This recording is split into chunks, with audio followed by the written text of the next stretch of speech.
Nancy Wainer, my wonderful dear friend and such a beloved person of Trisha and me on this podcast. Thank you so much for taking the time out of your unbelievably busy life to be with us again. You were I'm last happy to be here. I'm delighted. This is what I do. This is what I was brought to the earth to do. Well, you've done a hell of a job doing it, Nancy. And you were last here for episodes 272 and 273 in summer of 2024. And we're excited to have you back today because we're going to we did this a couple years ago too, but we want to do a Q&A episode with you. We've had some women call in with questions for you. And we do a monthly Q&A episode to begin with. And every couple of months, we do a breastfeeding Q&A that Trisha basically answers those questions about breastfeeding. But we'd love to really focus on VBAC. But how have you been? Like, what's going on with you and what's Well, new? before we start, you may recall that what I generally like to do before I speak to anybody is to light a candle. And this candle represents all of the women who, during the time that we have this podcast, are being unnecessarily sectioned, unnecessarily induced, unnecessarily everything, ultrasounded, whatever it happens to be, just to kind of keep them in our hearts and in our thoughts. The birth situation in this country, in the world, but in this country is absolutely a flipping mess. And just before we signed on for this podcast, I had somebody come here, a therapist who came to help my husband with some swallow exercises. And she saw some birth equipment that I have out. And she said, "Oh, I really wanted to have my babies normally, but I ended up with 2 C-sections." She's 5'10". She's a really good sized woman. She's healthy. And I asked her what the circumstances were. And she said, "Well, in some respects, I'm glad that I ended up with a C-section because I had an almost 11-pound baby." And she said, "I really wouldn't wanted to have pushed out a baby that big." And of course, my heart sunk into my toes because one of my easiest births, VBAC births, was a woman who had a 12-pound, 4-ounce baby. And it has nothing to do with anything except head position, head position, head position, and nutrition and a calm environment, et cetera, and letting the woman's body go into labor when it's ready. And I asked her what her shoe size was, and she wears a 10. And what we know is that the pelvis and the feet grow at the same time during adolescence. And so we know she has a really good size pelvis. Now I wear size 5.5 shoes. I always tell people I have a big mouth, big hips, and tiny feet. But anyway, beyond that, the thing is that this woman could have birthed, but nobody paid attention to the head position of the baby ahead of time. And she ended up birthing both of her babies by C-section and feeling like it was necessary. And so that just happened about 20 minutes ago. And I'm still reeling because it just makes me so intensely sad that this is what birth is, about in much of this country. Thank goodness for people like the two of you. And providers are really good at convincing a woman who had a C-section that her C-section was necessary. The first thing they'll say is, "Oh, thank goodness we did that for this, that, or the other reason." And, plant the seed in the mother's mind that her pelvis is too small. In fact, just today, I had a mom who had a very unwanted C-section, was planning a birth center birth. And after the C-section, the surgeon said, "Well, you know what? Your sacrum just wasn't going to move out of the way for this one. So that's why you had a C-section. Thank goodness you did, because that sacrum was just not going to budge." And Right. then she's left with the belief that her sacrum doesn't work right and that her body isn't built for birth. And then, of course, because we're trying to find a way to come to peace with something that doesn't feel good to us or right to us, we believe it because we want something to turn to. Right. I went into split brain because we didn't have a whole lot of time, and I didn't want to take her out of her belief on the one hand that, it was a good thing that she had a C-section. She wouldn't have wanted to push that big baby out, and thinking we need to keep educating. So I made one comment to her and I said, "If you ever want to speak about it, here I am." But you made the best decisions you could in the moment with the information that you had. One of the most effective things I've ever heard you say, Nancy, because you've shaped and educated and informed me and inspired me far more than anyone in my 19 years doing this work. And one of the most effective things that you ever said, and it was when you were speaking live, I believe it was at it might have been at my grand opening. I saw you in Westchester, I saw you in Boston, and then at my own live opening. I don't remember which one. But I think one of the biggest problems we're up against, it's hard to say what the biggest one is, but how easy it is to scare women, and the concept of a big baby is very frightening. And you put it all away so quickly. You said, look, fat is squishy. We're not concerned about a baby's weight. Head positioning is everything. But when a head is out and a shoulder is out, that baby is coming out, no matter how chunky, big. I mean, I was over 10 pounds. My mom is as slender as can be. It's nothing about the weight of the baby. I just met with a woman last week who had a traumatic birth, and they induced her completely unnecessarily. She was willing, so it's hard to reach someone who's totally willing. So they suggested it, and she was willing. Her own family didn't want her to do it, and she was pretty determined. So she went along with it and put her on Pitocin all the way to the max, because she endured it so well that they actually put it to the max. And her baby, of course, experienced fetal distress. Heart rate went down to the 40s. They brought her into a C-section, and she's left to feel guilty about it, confused, upset. Well, guess what the famous line is that her providers said to her afterwards? By the way, they told her baby weight was about 8.5 pounds. The baby was 5'10". That was what the good work of an ultrasound. Guess what the line is that they gave her after the birth? They said, thank God you didn't have a home birth. This baby would have died. The nerve. And she had Pitocin cranked, and she was in a bed on her back. I mean, the nerve of them to summarize that story with, thank God we were here. Yeah. Yeah. So we hear it all the time. So it's a systemic problem, but it's also the fact that women are so easy to manipulate. We're so easy because we do just want a healthy baby in the end. You tell us anything and we're going to agree. Oh, thank God. Thank God. So, well, we're wired to put ourselves after our children. So this is like the first example in life where you're becoming a mother, where a woman is going to self-sacrifice her body, her soul, her spirit, whatever, for the sake of her baby, if that is what she is led to believe is necessary. Mm-hmm. Yeah. And she had no anger toward them at all, which was very different from how I was feeling. She just felt her body failed. And I said, sounds like your body did pretty amazing to me, given what it went through.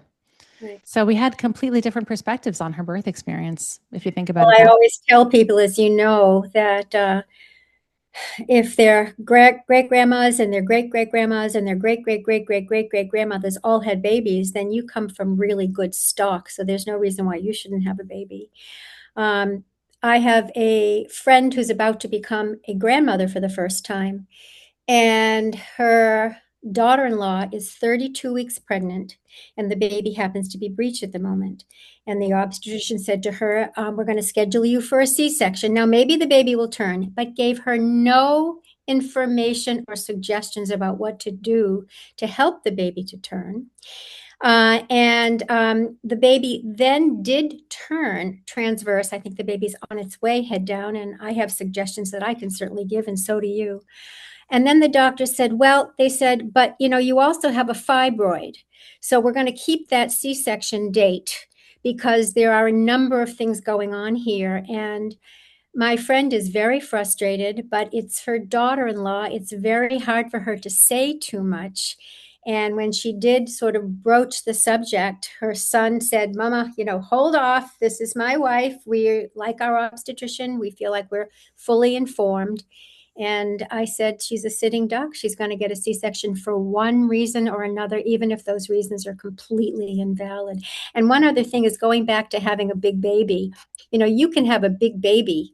You can have a big baby who has a small head, and you can have a smaller baby who has a larger head. So I just want to repeat, head position, head position, head position. And we always say that the penis changes shape to get the baby in, and the, vagina, the pelvis changes shape to get the baby out. But the head changes shape. That's And true. the head That is changes so shape. I true, mean, yeah. I have shared this on the podcast before, but I'll share it again because it's so phenomenal to me. I attended a home birth once where the woman was fully dilated until the time the baby was born. 18 hours passed. 18 hours from complete dilation to the baby being born.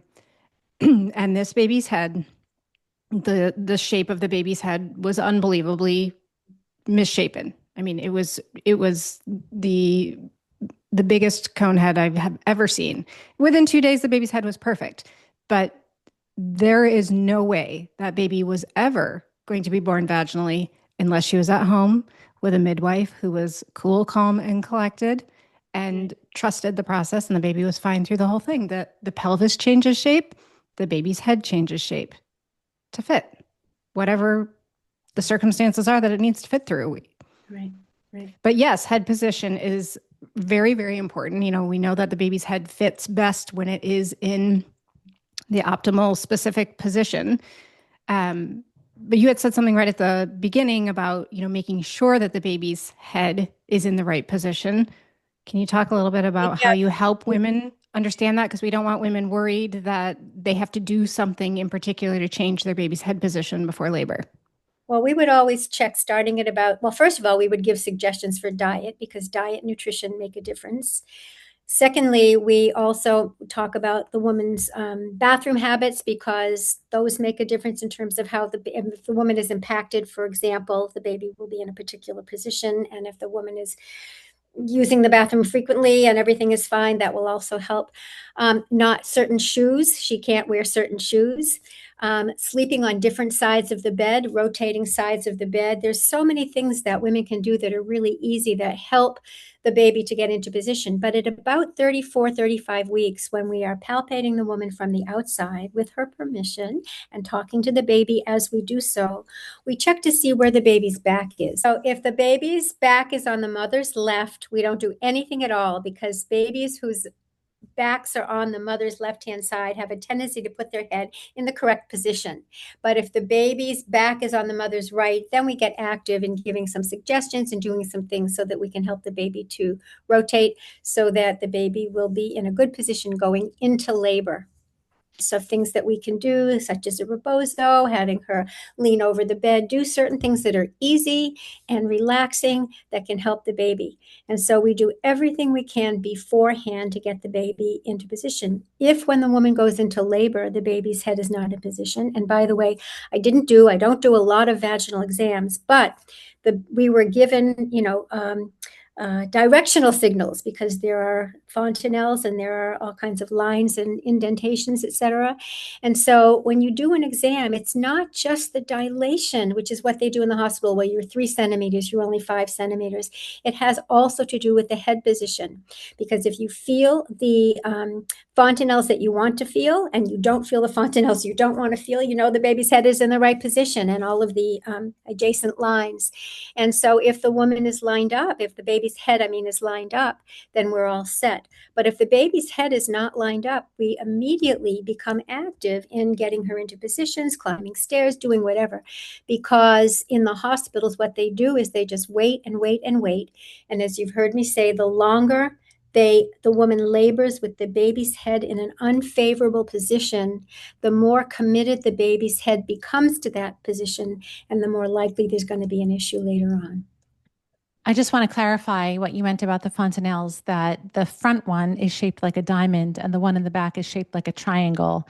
And I want women to understand that if a woman is at least a few centimeters dilated, you as the skilled midwife could go in and feel and say, oh, there's a fontanelle. Let's see which one this is.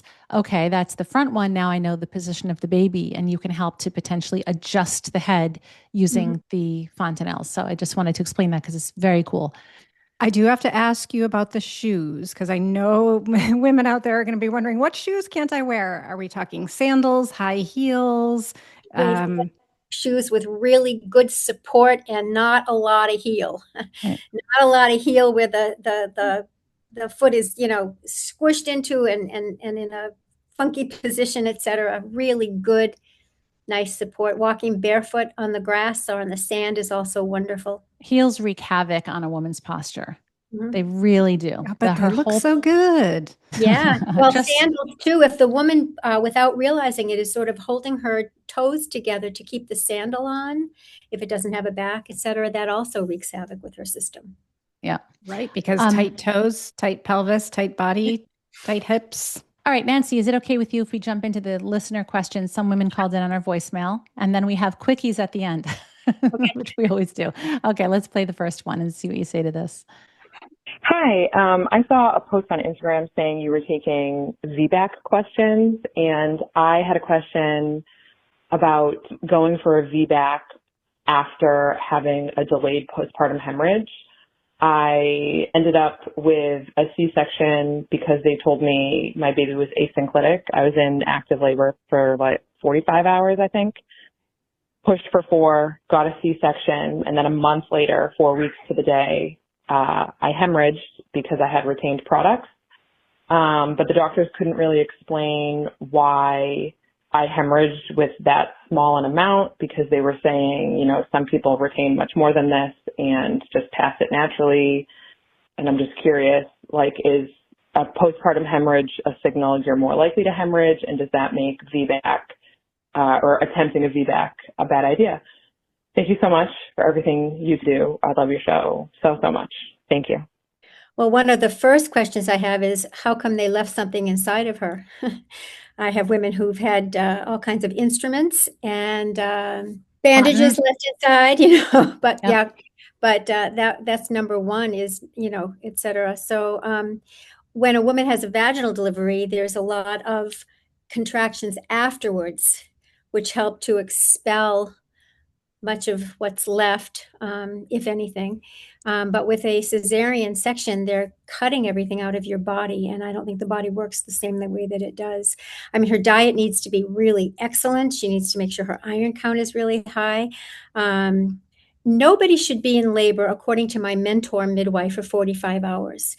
And we've talked about this before, because what that does is it tires out the body and makes it much more difficult for the body to do the things that it's supposed to do anyway. She said that we are mammals. You've heard me say this before, and that all other mammals birth their babies relatively quickly, and they need to because they're out in the jungle or in the wild, and there may be predators around. And they also have to be in good enough shape to be able to take care of their babies, because they don't have postpartum doulas. I hate the word doula, but they don't have postpartum help, and as a result, they have to be in relatively good shape to be able to take care of their babies afterwards, even to be able to pick up their babies and move them if necessary, if there's danger close by. And as mammals, my mentor midwife used to tell me, our mothers should be in relatively decent shape or in good shape afterwards in order to be able to take care of their babies and to do what needs to be done afterwards. So a 45-hour labor almost always signifies that the baby's head is not in position, and the dilation is taking a lot longer, and the pushing is taking a lot longer. And when you push with an asynclitic head, you're pushing against skin and, you know, muscle and tone, et cetera, that is going to make it more difficult. And the more you push, the more difficult it gets, as I said a few minutes ago. So no, I don't think that she necessarily has to have another C-section. I wouldn't do that, but she needs to take really good care of herself, and she needs to be with people who understand head position and in a calm environment. And that if she's not moving along, this isn't like pushing a woman to have her baby really quickly, like on the Friedman curve, but that with a baby whose head is in good position, the woman will dilate rather quickly, and she will have her baby in a lot less than 45 hours with 4 hours of pushing. Just a quick thing before we play the next one, Nancy. What about all the women listening who did, in fact, have 40-hour labors vaginally, and they hear you say it's not supposed to happen? What explains why it did happen? What do you say to the fact that it does still happen for women? That they have 45-hour labors? Is that what you're talking about? And then have a vaginal birth? There's so many factors that are involved. You know, nutrition is certainly one of them. Partner support is another. General support is another. Environment is one of them. Fear. Most mammals do not birth their babies if there is danger nearby, or if they perceive that this is not safe or right, because they would be, prone to, all kinds of attacks, and they would be killed. And so as mammals, women also, on some intuitive level, on some really deep level, they're checking out their environment to make sure. And then also, I wonder how many of those women who had 40 some odd lower labors were induced, because if the body is not ready to have a baby and the baby's not ready to be born, it's going to take a heck of a lot longer. So I would have to know the circumstances under which the labor took such a long, long time. Even something like a membrane sweep that they may have had 2 days prior, and they were sort of in and out of prodromal latent labor, could be the reason for that. That's right. Most women are not experiencing a 45-hour active labor. Right. Yeah, that's true. Hi, Cynthia, Trisha, and Nancy. I'm 32 weeks pregnant and preparing for a VBAC in July. I was wondering if you feel that there are any reliable warning signs of an impending uterine rupture. My understanding is that changes in the fetal heart rate is the best way to detect it. So continuous fetal monitoring has been recommended to me, but I would love to hear if you agree with this, or what your experience has been. Thank you for all you do. Bye-bye. Well, I'm sort of laughing with a little bit of tears because no, I wouldn't do continuous fetal monitoring. That makes everybody really nervous. And baby's heart tones change dramatically at various times in labor. If the woman is hungry, if the baby is hungry, if the woman is in a particular position, if she is exhausted, whatever it happens to be, if the baby's changing position. And although I know that there are some people who find that continuous beep, beep, beep, beep, beep, beep, comforting, it makes me crazy. So no, I would not want to be with people who insist or recommend that you continuously monitor, because you will have a C-section for some, deceleration or some whatever. And no, I would be with people who are really calm about and listen on occasion.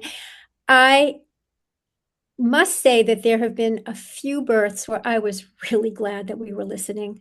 But we listen, and then for those women, we continued to listen more often because the baby did give us a little bit of a warning sign. But in most of my VBAC births, and there were hundreds of them, we would listen every now and again. And there were some women who just didn't want us to listen. We had them sign a consent form. And there were some times when we would arrive at a birth and the women were pretty much ready to, have their babies, and we just didn't have time to listen. So I don't think we fully understand babies' heart rates internally. They can give us some clues, but we have babies where they say, oh my goodness, the baby's heart tones were just horrible. They did an emergency C-section and the baby was absolutely fine. And other situations where the baby didn't give any indication that there was a problem, and that we really did need to give the baby a little bit of help when the baby was born. But that's why you have competent, experienced people with you. Calm, competent, experienced people who believe in natural birth for the most part, for everyone. And I wonder how many doctors and nurses in the hospital have ever seen a truly natural birth. Oh, we talk about that all the time. They don't even have to see that before they get their degree, which is just unacceptable. But Yep. Nancy, the question was around like signs of uterine rupture. And are there signs of it? Well, I will tell you that in my many decades, I never had a woman with a uterine rupture. We did have a woman who had a dehiscence, which is an opening, which they called a rupture, but it may not have been a rupture. I only heard from, I think, 2 or 3 women in 30 or 40 years who had uterine ruptures. And there was no warning. There was no warning. So what can I tell you? I think Baby's heart tones were fine. And one was in Colorado. I can't remember where the other one was, and it really doesn't matter. But and in one of those situations, the woman did have a hysterectomy, although I always wonder whether or not they were punishing the woman for, attempting a VBAC. And in the other case, though, they repaired her uterus and she'd go on to have another baby. I think one of the signs to really watch for is the woman sensing something is significantly off in her labor. Wonderful point. I have definitely heard numerous stories of women who have said, something doesn't feel right. Something doesn't feel right with my baby. Something doesn't feel right with my body. This is a different kind of sensation, a different kind of pain. And they, have actually had a rupture right around that time, or shortly after. So listening to women, obviously we're always listening to women, but that is one indicator. But otherwise, there really are no physiologic markers of that happening. Well, I've had so few people who have had ruptures, but you'd have to ask a lot of questions again. You'd have to ask, how long was the labor? Who did the suturing? Was it a student or not a student? Sometimes students are better than the actual doctors. Was the woman induced? So maybe her body wasn't ready. There's so many different questions. How long had it been since she had anything to eat? But also, the body heals. The body heals. And so for the hundreds and thousands of women who I have been in touch with who have had previous cesareans, some of them 2, 3, and 4 cesareans. There's a midwife out in the West Coast who just attended a woman a couple of years ago who had 9 cesareans, I think. They healed. They did fine. Their bodies were okay. They had their babies. So she had a vaginal birth after 9 cesareans. Is that what you mean? yes, at home. Wow. At home. Is there an interval of time that you believe is the minimum that a woman should wait between having another baby after having had a cesarean? Well, I have had women who have become unexpectedly pregnant and had a VBAC within, 11 months, 12 months, 13 months, and they have been fine, absolutely fine. But I think when you do the literature, when you read the literature, et cetera, they say that, to have the baby nursing and to take care of that particular baby for a period of time, you should wait 18 months to 2 years, and that would be, under most circumstances, natural family planning is that the woman would get pregnant. She would get her period back sometime after the first year, et cetera. So, but I've had women and also a couple women who were in their late 30s or early 40s who said, I can't wait 2 or 3 years to have another baby. I may not be able to conceive. And so they had their babies very close together. Good nutrition, lots of loving. Well, you would not say, Nancy, that those women who conceive again very quickly should have a C-section. That's really the ultimate question. That's for sure. Okay. Either way, you're planning a VBAC, and that's going to, okay. That's really the key question that women like to ask. I think Right. Once they ask, like, when is my body ready? Then they get scared. Well, does it mean I can't have a VBAC? Well, and also women who have had disappointing or upsetting or traumatic birth experiences. Unfortunately, there are many of those. And I was one of these. I wanted to get pregnant right away so that I could do it again and do it right this time. I wanted to be able to do it right this time. If there is any listener who hasn't heard episode 272 and heard your life story, they have got to pause this and go back and listen to that episode, because it is unbelievable. And because of the trauma you suffered, what you did with that ended up changing the world. So that's no exaggeration at all. So that is a very incredible story. All right, let's continue with our questions. Hi, I'm currently 29 weeks pregnant with my second baby after having an unnecessary C-section the first time around due to a failed induction. We have planned a home birth and love our midwife, and up until now, I was confident in my support team being my husband and best friend. My husband has recently started to become more anxious around his capability to be fully supportive through the labor and birthing process, and has expressed his concern that we might need a doula who can be fully present for me in labor. For context, during our last birth in the hospital, he passed out multiple times, but I believe this was due to the setting and fear that medical professionals were putting on him. My question is really, how much do you think having a doula impacts a successful home birth VBAC? I'm trying not to let this affect me too much because I fully trust in myself and my baby to be able to do this together, but also know that having confident birthing support will be very helpful to me. Thank you, Nancy, Trisha, and Cynthia, for all of the work that you've done and continue to do. It's truly life-changing, and I have so much more joy, confidence, and excitement surrounding my pregnancy and upcoming birth. Thanks to you. Well, first of all, the husbands are having a baby too. So I'm glad when they're there, and I'm glad when they do what they can to be supportive, but I don't see the husband necessarily as, one of the support people. He's having a baby. He's becoming a father again. And I wonder what your midwife says. When people said to me, well, should we get a doula, et cetera, my response to them was, we're going to doula you. We don't need to have another person unless there's somebody that you care about, or somebody who cares about you, who's experienced, who helps you to feel, much more relaxed and calm. But I'm wondering what your midwife says. Did she say, yeah, go get one? Because we're not going to doula you, which, by the way, some midwives do say.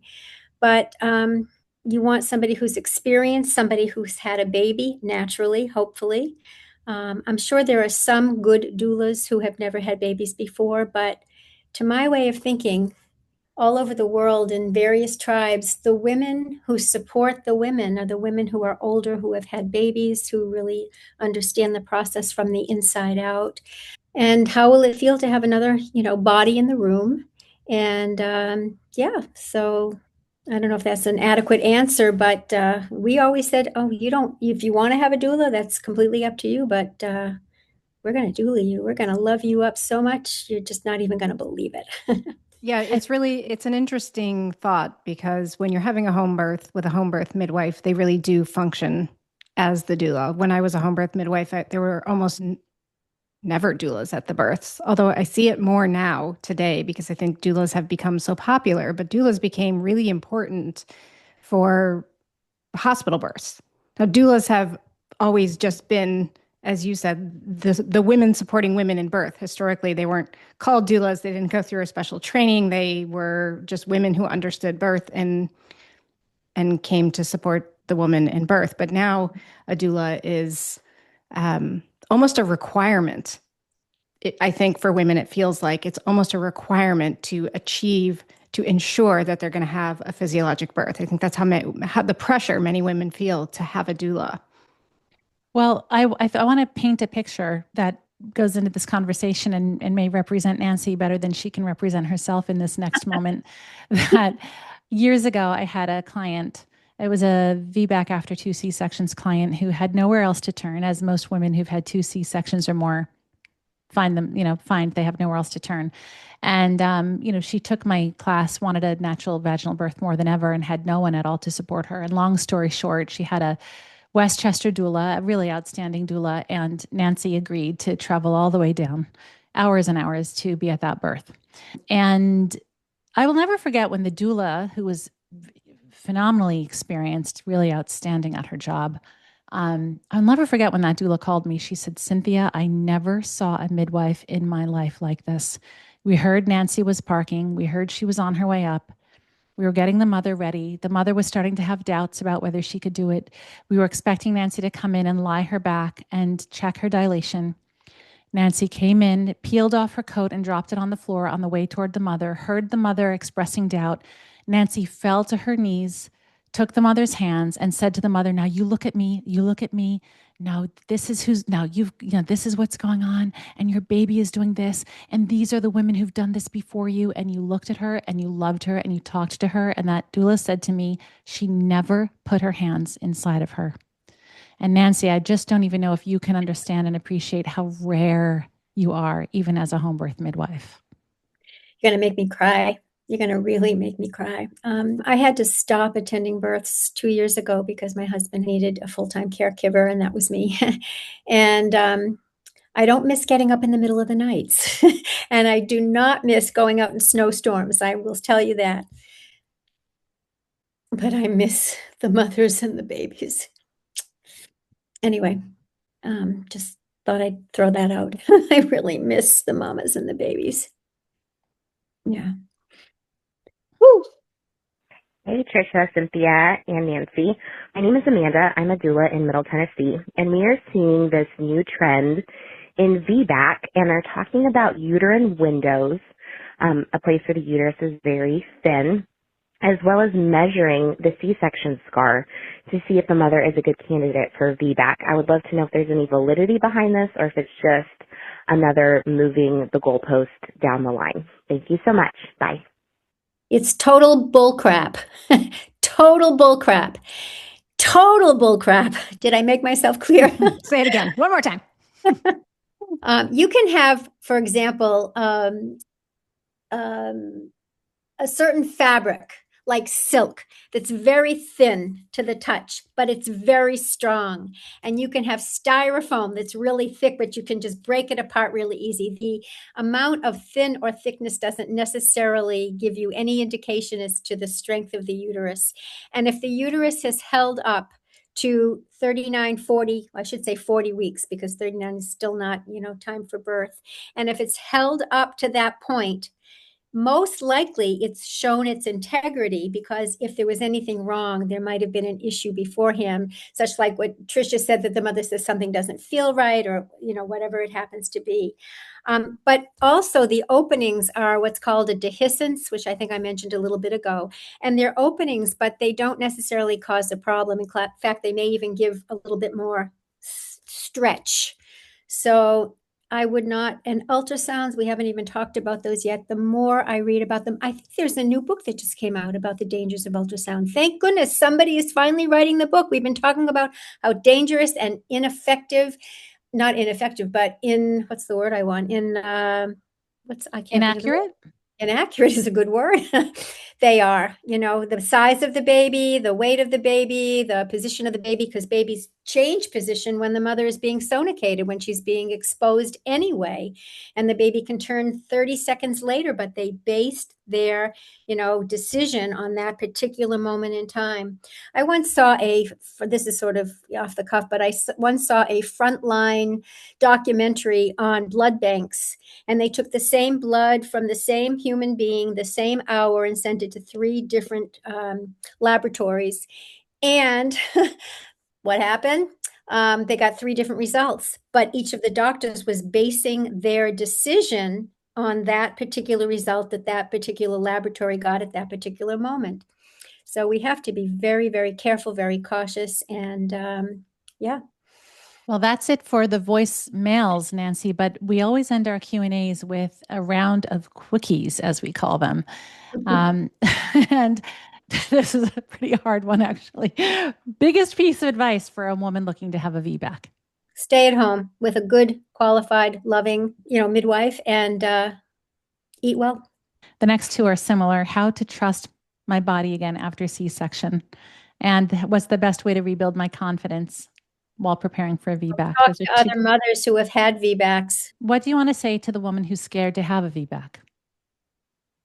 If I did it, anybody can do it. Nobody was as scared as I was, but I wasn't going to let them cut me open again unless it was absolutely necessary. At what point in labor do I go to the hospital for a VBAC after 2 C-sections? I'm afraid of going too soon. It's difficult for me to understand that you even found somebody who is willing to attend you. And I think it's probably lip service. So I wouldn't go until you can see the baby crowning and they have and by the way, there are a few people who have done that. And we had a woman who lived in a motel across from the hospital, and she had support at the motel room, and they didn't go to the hospital until you could see the baby's head, and that was it. I don't know why they didn't even just stay where they were, but I guess she wanted to be in the hospital at the very last minute. And don't let them cut the cord, not for at least an hour after the baby's born. What's the number 1 position you'd recommend for giving birth? Oh, it depends. There isn't number 1.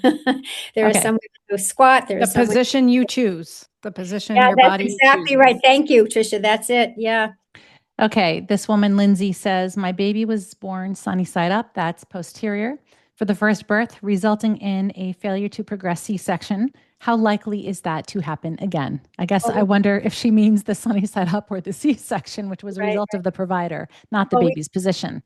We talked about the fact that you can assess the baby's head position ahead of time. So that's really important. That's going to be really important to get the baby on the left-hand side and to be with calm people and to eat well. No milk. No, I don't have any of my mothers drink milk during pregnancy. We're the only mammals who drink another mammal's milk. And so we're not growing a baby cow, we're growing a baby.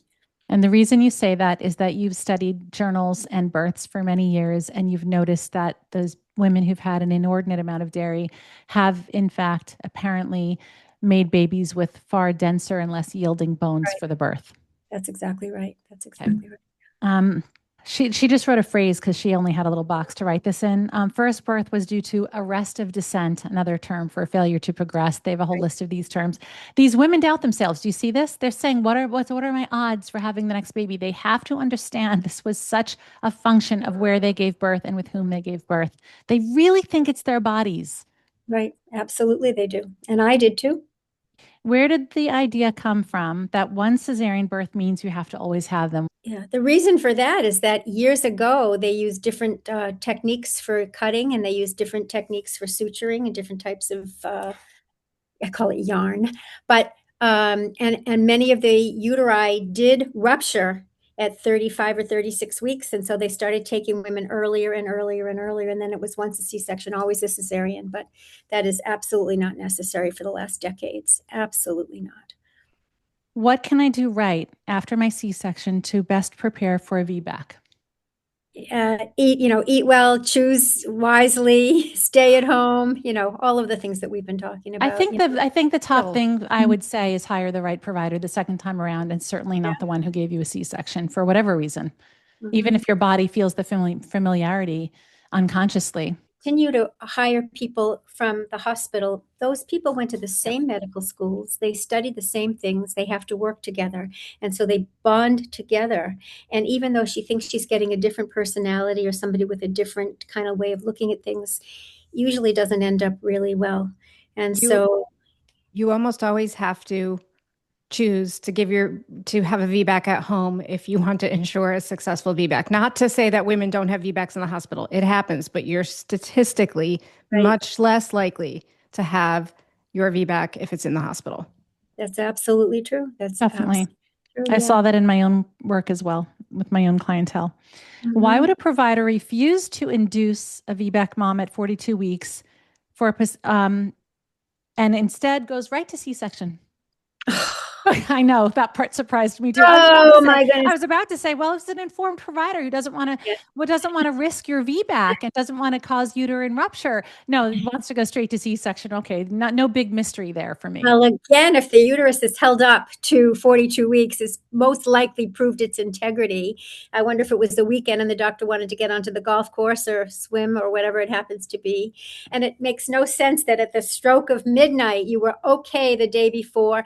The longest we ever went was 44 weeks and 5 days with a woman who knew her dates because her husband was a truck driver and came home on Valentine's Day to surprise her. So we knew when she conceived. And wow, 44 weeks and 5 days is unbelievable. Cynthia, I've been doing this a long time, and not only has it not changed nearly enough, but it's gotten worse. I know. So we just have to keep doing this so it doesn't get even more worse. All right, we have a few more. I had a repeat C-section and was told my uterus is extremely thin, less than 2. Doesn't matter, because if your nutrition is good and you're relaxed and you have the right care provider and your baby's in the right position, et cetera, you can still have a baby. Okay. Is a VBAC possible with twins? Oh, absolutely. Of course. Absolutely. I was at a twin birth with VBAC.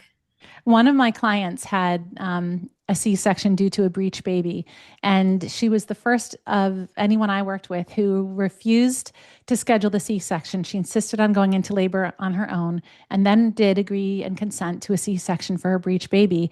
She conceived twins the second time around, moved to Florida, had a home birth, and each of her 2 daughters weighed over 8 pounds. Oh, wow. That's a wonderful She was story. a 6 foot tall model. So her height, I have no idea if that makes things easier, but each baby weighed over 8 pounds. That's unbelievable.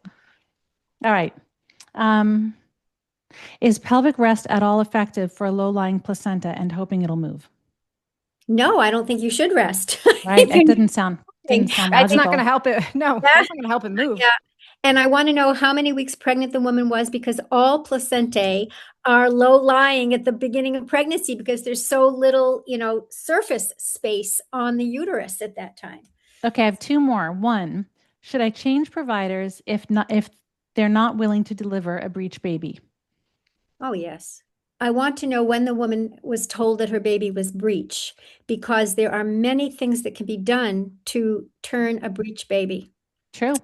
Yes. Well, let's just say theoretically, if a doctor says, oh, no, I won't do that, it'll have to be a C-section, because that is what most of them say. Well, then I know some places where she can go to have a beautiful home, Yes. like or home breech birth. Well, episode 7 with Jessica in Amish country, Pennsylvania was all thanks to you. She called me, I called you, and you did know about them. And she had an incredible footling breech birth, singleton footling breech birth with them. Okay. I had a woman who had a VBAC at that same place with a 10.5-pound breech baby. Okay, last question. I knew this day would come. I called this years ago. The doctor has concerns about baby's head circumference.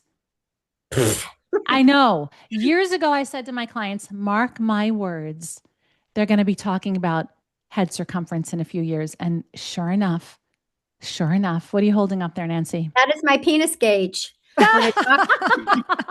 When a doctor tells somebody that he's worried about the woman's, pelvic size, the baby's size, you show this and you ask him to tell him what size his penis is now and what size it's going to be when he's turned on, and tell her she's going to be really turned on when she has her baby, and her pelvis is going to be just the right size for this little baby to come through, or this bigger baby to come through. That was everyone's cue to get over to YouTube and see what Nancy just held up. That was amazing. I love that you've done that. All right. Well, we always end with a personal question on a Q&A episode. Ooh, we're gonna have to think of one for Nancy. We need to ask Nancy a personal question. Nancy, I do have a difficult personal question. Difficult might be really hard to have an answer to it. I don't know what you're going to say to this, and if you don't like it, we'll strike it. But let me ask it because I am curious. Your C-section for your first birth was an absolutely devastating, heartbreaking, enraging experience for you. You cried every day for years. You have spent the rest of your life trying to heal from the rage.